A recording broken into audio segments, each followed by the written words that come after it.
Le joujou du pauvre, tiré des petits poèmes en prose de M. Charles Baudelaire.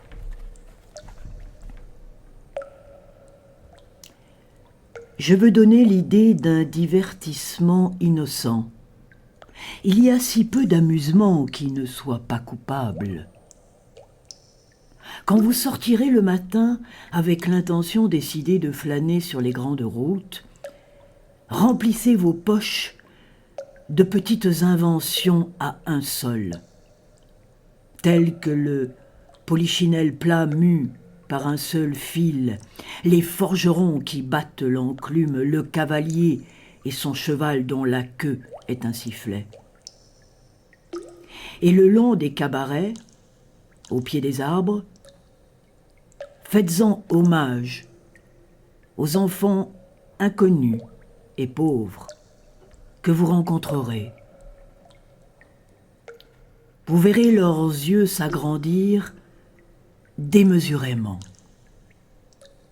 D'abord, ils n'oseront pas prendre. Ils douteront de leur bonheur. Puis, leurs mains agripperont vivement le cadeau et ils s'enfuiront comme font les chats qui vont manger, loin de vous, le morceau que vous leur avez donné, ayant appris à se défier de l'homme. Sur une route, derrière la grille d'un vaste jardin, au bout duquel apparaissait la blancheur d'un joli château frappé par le soleil, se tenait un enfant beau et frais, habillé de ses vêtements de campagne si pleins de coquetterie.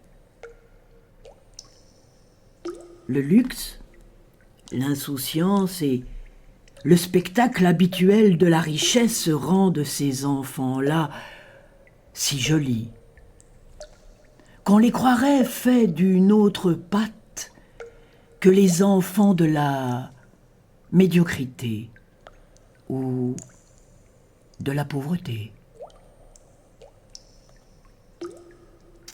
À côté de lui, gisait sur l'herbe un joujou splendide, aussi frais que son maître, verni, doré, vêtu d'une robe pourpre et couvert de plumets et de verroteries.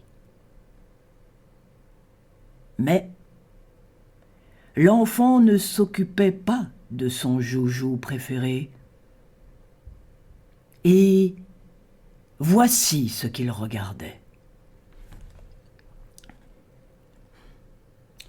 De l'autre côté de la grille, sur la route, entre les chardons et les orties, il y avait un autre enfant, sale, chétif, fuligineux. Un de ces marmots parias dont un œil impartial découvrirait la beauté, si, comme l'œil du connaisseur devine une peinture idéale sous un vernis de carrossier, il le nettoyait de la répugnante patine de la misère.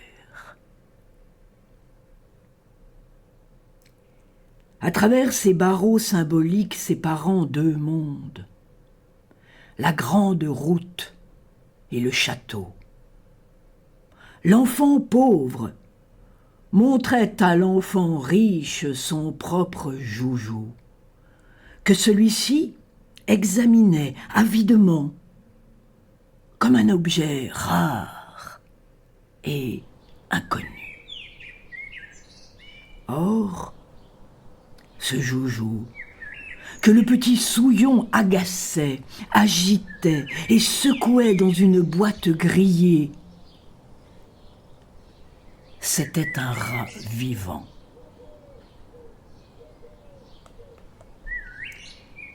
Les parents, par économie sans doute, avait tiré le joujou de la vie elle-même.